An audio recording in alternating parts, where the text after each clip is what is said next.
go to purchase a rod, you want to be able to go to a shop and make sure you're able to try the rods with the lines to make sure you're comfortable with them. If you just buy a rod without trying one, and then all of a sudden, like this rod here, he'll throw a decent, he'll throw a size 2 Spey fly, but it's not going to throw a money fly, size 2 money fly. It's not made for it. He'll throw size 12, 14, 16 soft tackle wet flies as well. So it's a nice all-around rod. For this time of the year on this river, it's definitely going to take and put you in the fish. And it'll handle a 15-pound fish as well. But you start getting into where you start running the big intruder type fly patterns, you want to make sure your rod is set for it. So you need to know which rod you want to purchase for what type of fishing. And then, believe me, there'll be another Spey rod, and there'll be another Spey rod, and before you know, you're saying, okay, today I'm going to fish with this rod, or I might go down to Sportsman's Hole, so you're going to be down there with a 15-foot rod to cover that water. Oh, today I'm going to be fishing the rest of the river, so I'm into a 14-foot water effectively. Pick your comfort zone, cast within your envelope, and then you can extend.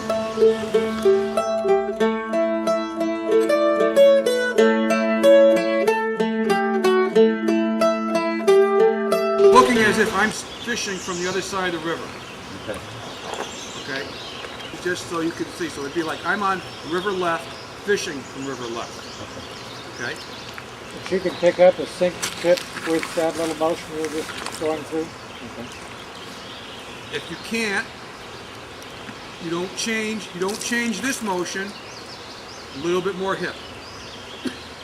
And it's easier, at least for me, that doesn't mean it's going to be easier for everybody, but I find it easier to have this cast here stays the same all the time.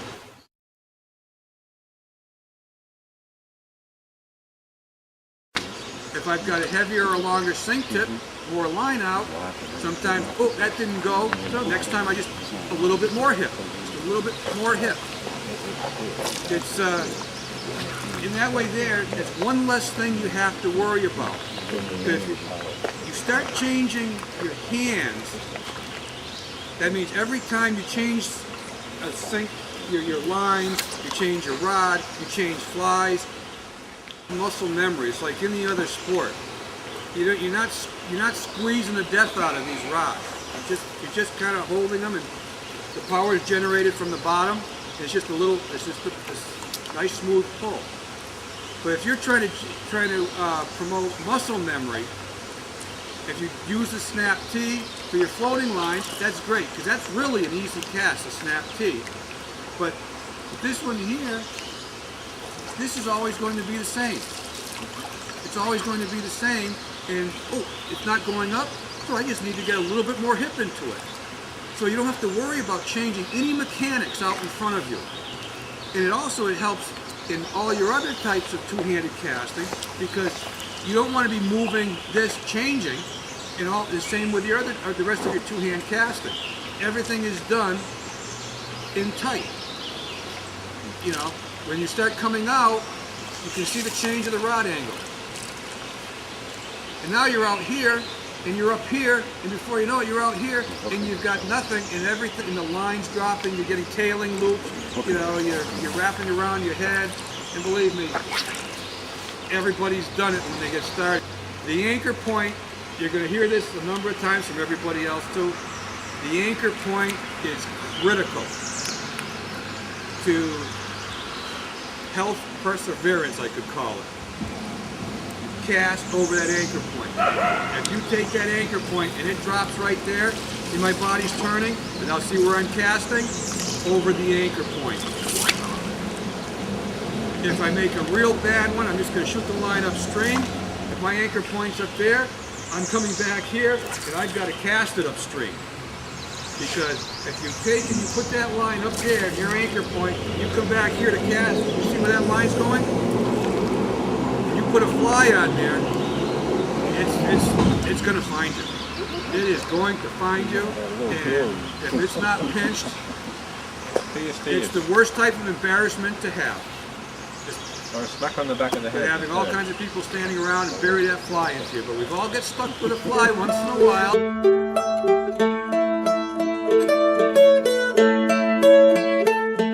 Landing a fish on your spey it can be interesting. You know, everything's out there. You know, so I'm one. Everybody, guys that know me on the river, they're always laughing. I'll be sometimes up by that box up there, landing the steelhead over here.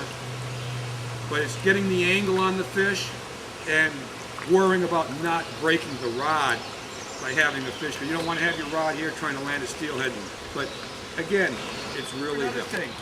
When the fish's nose is out of the water, he can't swim. So when you're moving that fish and playing that fish, and all of a sudden he might be 5-6 feet offshore, and you see his nose come up, that's a good time to slide him, because his nose has to be in the water to swim. Nose up, slide him. That's the best chance you've got to slide him right to the shore.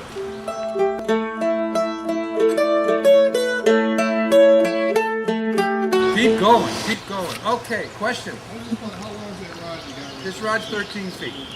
Yeah, it's a 13-foot rod.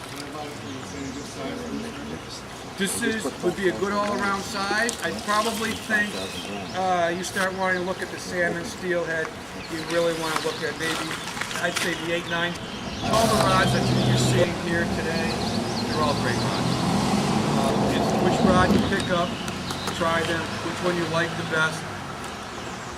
Where do you feel you're going to get some of your best help as far as lining up your lines on your rod? That is key. Line on it, you'll set the rod back, and it's not the rod. You can have a very inexpensive two-handed rod and put the proper line on it. It's going to cast. You might wear your arms out with some of the real inexpensive rods, because the way the flexes are, and they need why you're paying more money for a certain rod and less money for a certain rod. I'm not saying you got to buy the most expensive. I would probably stay away from the least expensive two-hander on the market, because it's an investment. And when you're going to spend, say, $350 to $375 anywhere up to maybe $800 or $900, rod do the work. You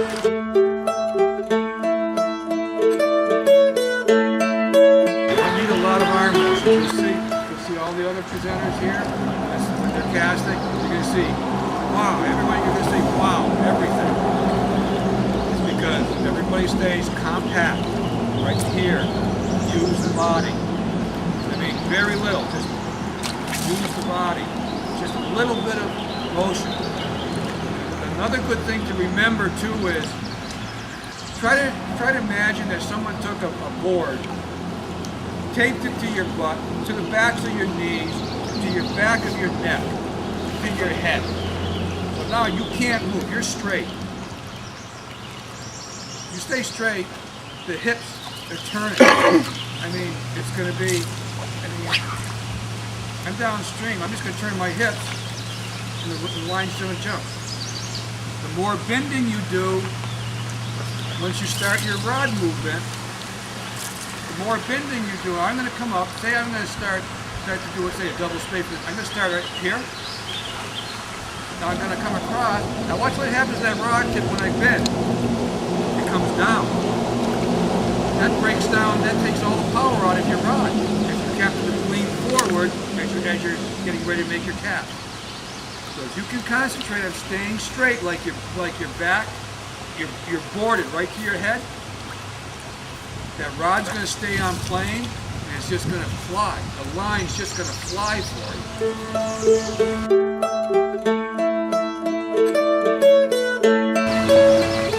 So we're always trying to find the longer head. Easier lines to cast, mini Skagit, you heard of Skagit, mini Skagit. They're shorter heads. It's more of almost like a shooting line that we used to call, just shooting heads that we used on the ocean. They're easier to cast. You're not going to look as pretty. You can cover water. You don't have line control with it. And the other disadvantage to that type of system is you're going to be, for me, see right now, I'm at the mat. I can't, from this point, I can't let any more line out to cast.